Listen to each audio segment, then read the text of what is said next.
Isa ang Robinsons Land Corporation sa top contributors sa property growth ng bansa.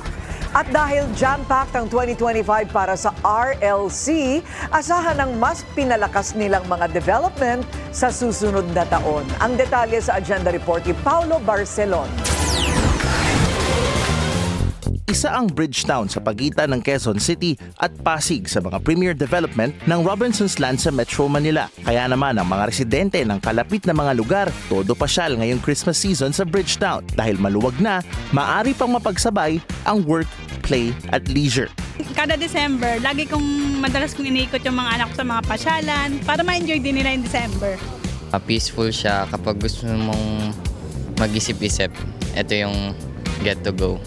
Bukod sa malawak na spaces sa lugar, nandoon din ang The Victor, isa sa mga pinakamalalaking obra at estatwa sa ating bansa. Itinanyag ang The Victor na disenyo ng Filipino-American visual artist na si Jeffrey as the best landmark design sa buong Asia mula sa prestihiyosong Property Guru Asia Property Awards. Patunay ng lakas, tatag at ambisyon ng Global Filipino. Ayon kay RLC President Maybel Aragon Gobio, simbolo ang The Victor ng mga pangarap at pagsisikap ng Pilipino sa isang development na tila salamin ng modernisasyon ng ating bansa. Ang kanyang nakataas na kamao ay paalala na kahit anong hamon ay kaya nating lampasan. Siya ay simbolo ng pag-asa at inspirasyon para sa mga atleta, mga manggagawa, mga estudyante at lahat ng mga Pilipino na araw-araw ay lumalaban para sa pangarap.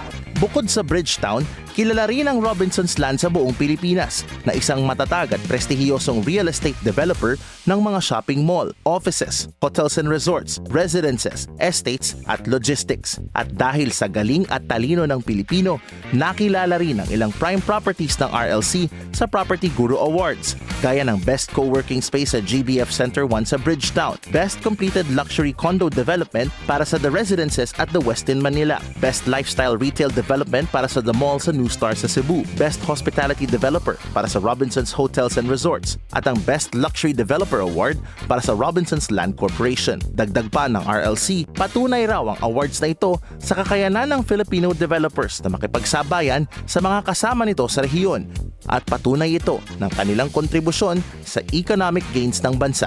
Hindi lamang ito tagumpay ng Robinsons Land, ito ay tagumpay ng buong Pilipinas.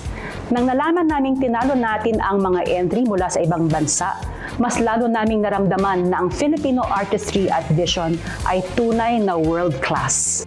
Asahan raw na mas palalakasin ng RLC ang kanilang presensya sa bansa ngayong 2026 sa pamamagitan ng patuloy na developments sa iba't ibang business segment nito upang mas maraming Pilipino ang tumira at pumunta sa mga komunidad where they can live, work, play, and inspire. Para sa Agenda, Paulo Barcelon, Billionario News Channel. Manatiling nakatutok sa Billionario News Channel. Sumubaybay sa aming social media accounts at mag-subscribe sa aming YouTube channel para sa mga bago at eksklusibong balita.